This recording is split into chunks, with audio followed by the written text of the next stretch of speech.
suka samwento phelele mngamile into ethi mayimile gcwala iphinifa suka samwento phelele mngamile into ethi mayimile gcwala iphinifa ngakuthanda kakhulu ngisaqala ukukuthanda namanje kusafana ngakuthanda kakhulu ngisaqala ukukuthanda namanje intombi esemantongweni igama nguThobeka asejalela nesithambo passing live e-ICC kuPhenifa on Flick ngilana ke noSisi uMahu so sisiyaphila ngiyaphila njani ngiyaphila so njalo kuyinyanga abantu besifazane nje ungathini kuyibhokodo esibukele njengamanje Into engayisho semimbokodo, you have to work for yourself, make your own money, be your own boss. One thing I can say, and don't forget to pray. One day I go see to them, yes. so nani niyabonayo bafethu ukuthi ke if uMahu ethi don't forget to pray kusho ukuthi vele uNkulunkulu uyadingakala manje one word ongayisho kumuntu wesifazane obukela kuMahu because we know ukuthi industry sekuyona njengamanje ayikho easy yeah. One thing I can say with him, industry is not easy, but everything vele misaqala ukuyibuka, it looks so difficult until iyenzeka ne. So when I started from zero, it was difficult. But look at me today. I was a push. It's not that easy, but I can push, you know. It needs your confidence. If you put on something, just do it. Because they always say, like they say, if we do something with Tandai, never work a day in your life. So you did Angelic. So again, we repeat it up lana ke ICC with Penifa Flick often use challenge umzolelo omkhandisi Vega yakho lejo leno nomthande Olenta yeah Angazwa ithini ithemba sibakhona akuwe njalo sifuna kuhle kodwa ngivumelana lesimo ngoba akole simi actually as assessed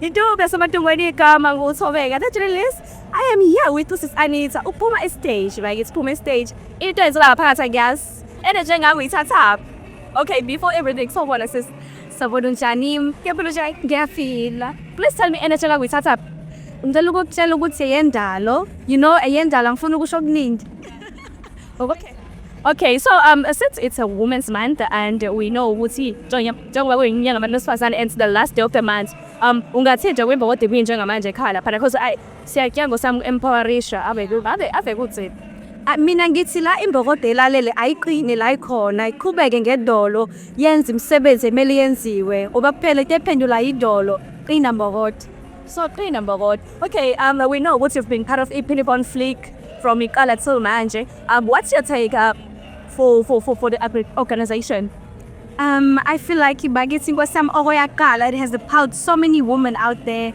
kunabantu besifazane abathintekile it's not only Penifa but the concept of ukubaleka kwabantu besifazane and fighting for our rights abantu besifazane so ngiyayithanda iconcept yakhe uMam Knox singithanda kakhulu because sihlangene because of her can you imagine ukuthanda nongaka so mesibambisana sibantu besifazane and sazi ukuthi mesimabambisana we can do better lingazi into esingazazi mesibambisene but ke nje for now we concert day uyahamba nomsupport mina isakhona indawo okay so stay tuned sikete lokuzinza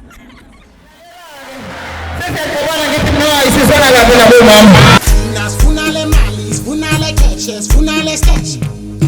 Asifuna mamita, asifuna mapita, sifuna makumba. Sonke, sifuna makumba. Iyawele. Ebati tina, sifuna le mali, sifuna le cash, sifuna le stash. Asifuna mamita, asifuna mapita, sifuna makumba. Sonke, sifuna makumba.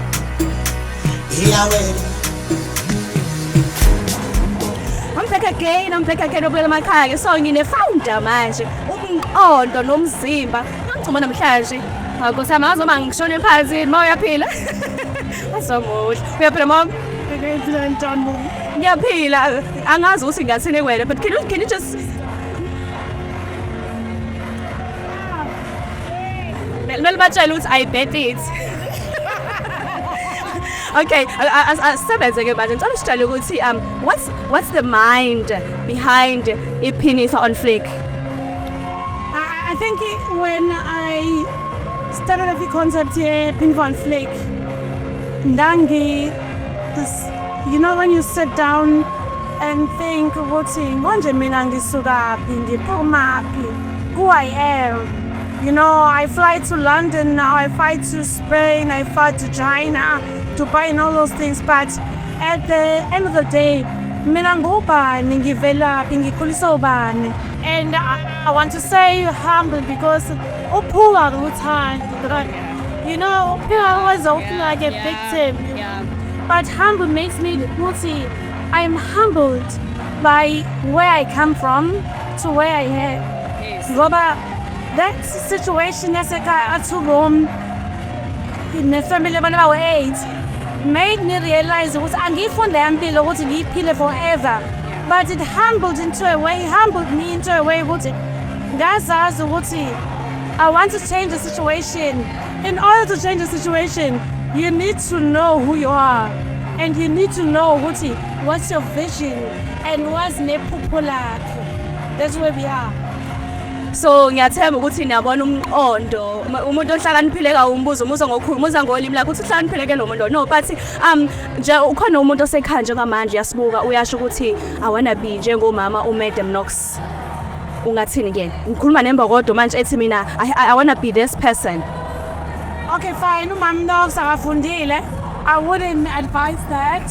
Hamanofunda. Yes. And if you can get a certificate. If you can upskill yourself, get a skill and upskill yourself. If you can get a degree or a master's or, just whatever. Unfortunately, I'm not educated. But what you can learn from me, I want to reach my goals, degree or certificate or whatever. I told myself, one day, but I remember very well, I used to go to primary. It's a long story, but I think primary, I went to a white school and I went to my neighbor, Mam Kondizuma, told my mom, yeah, register end of class primary school. And then that's how we ended up in a white school. But at the same time, we struggled paying the school fees. And I used to be when I look at my passado, but we came out of that, and then I went to a current school for high school. And we current school, I remember very well. On matric, I wrote to go to Lang. This is a very young. What do you wanna be? That's air hostess at the beginning, but turning go summer business. You know, I knew what I come from a humble break and whenever it's so bad party. I told myself, because of flan, I'm up annoying by air hostess, which I never got to be one, because I'm always saved. I'm always saved by my air hostess. I'm sorry to say that, but yeah. But I am a businesswoman that I wanted to be, and I cannot change anything. I have achieved what I wanted for myself. Yes. Ingqondo enkulu kangaka mina ngazi ukuthi lo muntu lona singamfihla phi bakithi nje aphila iminyaka because nathi singothobeka nesibukela kuyena and nathi singothobeka we wish ukuthi ngelinye ilanga sihlala sithi Mam Knox lokhu kwadala ile interview leyana but yeah just sesivale inyanga besifazane how active was the month towards you ukuthi ibe njani njengabantu besifazane sesivala nje yonke kuwena as uMadam Knox. This event wouldn't have happened. But because of a team, engibenayo throughout, and the person that I am, Ogosi, and this Australia saying 6 feet underground, we are here today. So, obviously not give up, ayikho but so before simambe futhi even mesaqhubeka but from me Ntombi yaseMatungweni and the team to stay tuned. Antekakeni wekusmana oshari. Babe bathi mashobala awubafi. Wele ngiswade. La densare nasinza unde come la comadela. Angikho lapho bakithi. So njengoba the way nyanga abantu besifazane ningathini umuntu osekhaya njengamanje just ukuthi nimnike ithemba zokhona mina. as me besifazane. Yes. So mina ngithi thina lesifazane asidubuzele usenze kuhle. We have so many opportunities as now, esingakwazi ukuthi siyiphephe towards, and sesifazane guys. There's open doors for us. Bullying is not words, it's and it's good distance. This entertainment is somebody bullying stuff are cool. So we have a space, and that's what DJ naturally know that we have space. But baba DJ abanengqondo futhi okay so njengoba uyisibali inyanga lesifazane ungathini umuntu osifazane osibuka njengamanje apha ekhaya Never give up. Ayikho into engenzeki. Indlela noma ingahambe kahle but ayikho into nje ukubekezela. Sonke besifazane futhi sizamela ukuthi sibambisane njengoba eshilo uShakho ukuthi sibambisane sabothaneni singagxekani because we all trying in this game. So nje abantu besifazane imbokodo lithi phambili. Onto again uyitike usuma business bakithi usasho nokukhuluma naye ma uyaphila Ngikhona sithando sami njani wena? Ngiyaphila so can you briefly like tell us ukuthi yini ebalekile emndenini yabantu besifazane and yini into engenza ukuthi yini into ekumele yenziwe ukuthi umthembu lohlezi uba khona Ngingathi mina okubalekile ukuthi as women sijabulele isikakhulukazi the opportunities that are now available to us as women. Siyazi ukuthi phambilini kwakubanzima but now kunama opportunities la sikwazi khona ukuvula amabhizinisi siyakwazi ukusebenza in organizations siphathe in government departments siyabona izinto ezenzakalayo ezempowerisha abantu besifazane so kuhle mesinama events afana nalawa encourage nokuthandana ukuba united as women siyabona odadewethu bahle kakhulu sigqoka amaphinifa I think okunye okungijabulise kakhulu nje ukubona sisupporta i-local business ngike ngaya nje ngathi angizucela any designer ngizohamba nje ngemakethe ngiyothenga nje iphinifa and kwajabulisa kakhulu abantu abasebenza khona bebona abantu abaningi ngenxa ukuthi beza kule event nanokuthi nje just i-culture yethu this is what we wear we are proud of these colors we are proud of what we are wearing so let's continue to uplift each other as women siyazi ama-challenges abakhona as women sisebenza sinakekela iy'ngane emakhaya building families and homes uyabona so let's continue to support each other we are going through quite a lot as women but at the same time if we support each other sibe united there's a lot that we can do so umuntu osifazane obuka laphana ozothi wakhuluma kahle usisi ngicela sisasiphe ukuthi ungubani like i-background ngubani siyindiza info 11 ngiyacela igama lami nguSendi enkosazana Godlwana ngumqondisi wezokuxhumana nokhankasa kwaSASSA kuyangijabulisa kakhulu kumsebenzi engiwenzayo ukubona impilo zabantu ishintsha especially abantu abangathathi intweni bethola usizo suka kuhulumeni okwami ukwenza sure ukuthi abantu aware ngenhlelo esinazo uma semphakathini esikhipha ama-services akwaSASSA sibambisene nodadewethu nobhuti bethu esisebenza nabo abasebenza ngokukhulu ukuyikhandla njengoba nje sazi ukuthi KwaZulu-Natal sinama-ofisi awu-82 baningi abantu abathola ama-service so uma semsakazweni komabonakude sazise abantu kumaphephandaba sazise abantu senze sure ukuthi abantu bakwazi ukusizakala mekukhona iy'nkinga siyangenelela sikwazi ukubambisana nabaphathi sibone ukuthi singalungisaphi so umehluko esiwenzayo empilweni zabantu kuyasijabulisa kakhulu so ungathini nje uhulumeni noma osomabhizinisi ukuthi bakuxhasa lo mcimbi kanje ngoba kakhulu ku-empowerment besifazane wena ukuthi imbokodo wona key empeleni ngaphandle bodwa angiboni ukuthi bayakhona abantu besilisa bona so ungathini ngokubaxhase uhulumeni ukuthi support such events not this events alone but events such to support such events no kuyajabulisa khona nje ukubona imicimbi efana nale siyabona abantu baningi kangakanani siyacela ukuthi kube khona ama-partnerships within the KZN government kube khona ukusponsorishwa kwenhlelo ey'fana nazo lezi ngoba kuningi esingakwenza ukubambisana with women ba-create nama-partnerships bakwazi no-create ama-cooperatives bekhuluma khona la ngoba it's not just to watch the artists and to enjoy each other but also ucreate ama-opportunities ukunetworka ngoba nalokho kubalulekile kodwa-ke siyacela i-support isikakhulukazi kosomabhizinisi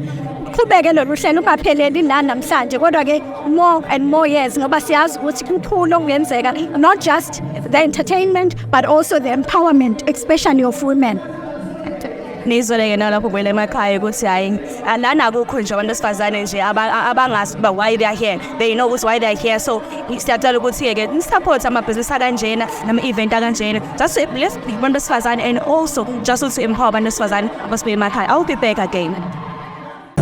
I'm back again. Don't besimentu ngeni kama ngothobeka that so okay amuntu amagobe sizilana semazi ko wele so njengoba inyanga nyapheni nilazile so ngibona phela ben so amanijuluki kodwa kuselani ke phela ke so ningathili umuntu osekhaya umuntu osifazana obukela kuma Mapapa Twins ubukela kuma Mapapa Twins if no uhlezi wazi ukuthi ungagive up amaqoba Twins aduma ungagive up kulokhekile epheyile ungagive up lento eyiqalayo ungayiyeki izosiyenzeka.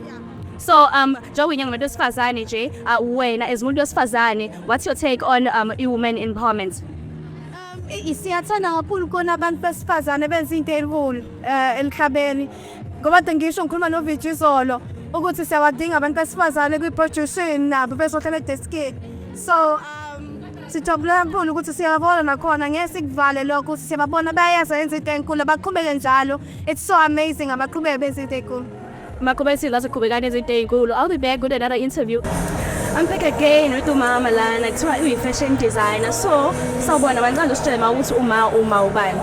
Futhi uma uqalele waboniwe uhlele eBhangore. Okay ma, so ngiyezwa kuthiwa wena umunye wabantu abasize kakhulu kwiPhilippa Jones kuthiwa even umama lo Madam Knox who is the founder of the event wena umgqokiseni. So ungabuthi khuluma nje umuntu wesifazane osibuka njengabantu abana ukuthi yini ekwenza ukuthi ubone kubalekile into enze ukuthi ubone kubalekile usana nosifazane babambisane. Ngibona kubalekile abafazana babambisane ngoba bayawazi bayizinsika zamakhaya. So umuntu osifazane uma kuyena osebenzayo yobisizakala womphakathi ngoba phela imuntu iPhilippa webboard iPhilippa inebingalakekile kodwa manje sezimali sesikwazi ukustylish nje kuba ama-2000 eseyaba babhivethe emaphilipeni and ikiva teyithina kakhulu alidlezi ukuthi kuthame ayikibuwe nami no possible iPhilippa uyafaneleka ube umuntu odisert. So mengathi nje ma kwimbokodo manje ungathini kwimbokodo efuna ukuqala ibhizinisi njengoba nawe usomabhizinisi ungathini nje kuyena ukuthi because ngiyazi ukuthi akukho ukuba nebhizinisi nje umuntu osifazane njengamanje uma efuna ukuqala ibhizinisi ufuna ibhizinisi ukwazi ukuberezela ukwazi futhi ukuxhumana nabantu ungabe umuntu ozibalelayo funa ulwazi kuzo kwabanye ukuthi ena angalapha bawuningi abantu bakusiza. hayi ke nizeleyo kuma ukuthi buza ungakopeli buza ukuthi njengoba ma usoMadam Knox nje yindaba. I'll be back again on another interview. Stay tuned. It's the Philippa on Fleek uyalazi udaba sikhona ezi podcast affirmation igama lami uSihle ziyenzeka ngaphakathi kuyimanje ICC njengoba wazi bengeke sole ngaphandle mamuno ulike to say wami looking beautiful I have to say indlela enhle agqoke ngayo sabonga kakhulu sibeke nyathi sakumukela usuku olukhulu namhlanje asiqaleni la very important inyanga yabantu besifazane your message to them. Bantu besifazane qhubekani nibambe niqine nibe imbokodo leniyona empilweni uyimbokodo esokeni uyiqanda liphithikayo mntakama Sorry badota sibesokeni uyiqanda liphithikayo uyayizwela Philippa on Fleek iyaqala ukwenzeka i-event enkulu kangaka mhlambe isho kusini kunina ningabantu besifazane. Njoba sazi ukuthi umuntu wesifazane iyona into ebaleke kunayo yonke into emhlabeni masikhuluma iqiniso. So ukuthi abantu besifazane besola ukubungazeka onjengalokhu sibonga kakhulu kwiPhilippa on Fleek sibonga siphezi ukuthi kube nosuku kanjena njoba sazi leso ukuthi siyayivala inyanga abantu besifazane sivala with a very beautiful move so abantu besifazane. Abantu besifazane sesivala khona engiyibonayo iPhilippa silazi elikamama osebenzayo ekhaya silazi kuwamama ohlala estradini othola ukuthi sometimes uyayidayisela and all but amaPhilippa seniswenka ngawo mahle akukho la engayikhona ngalo. Akekho umuntu stylish njengomuntu osifazane wonke umuntu uyazi ukuthi uma mbovu umuntu othatha nje into enormal ayenza into enkulu so nje banibona nje kuleli iPhilippa ngimuhle kangaka modern amaPhilippa esimanje kahle kahle. Listen sabonga kakhulu sibe kanye nathi go and enjoy. Thank you so much. To besifana when I'm back again with omunye yelo imbokodo enje mehluko emphakathini sabona sesiyaphila Chances. yaphila nje usitshela ukuthi usisobani wenzani empilweni. Angigama ngithula Clara Mdlalose ngisuka endaletana kuthiwa kuseBhiwa. Empilweni nje wenzani?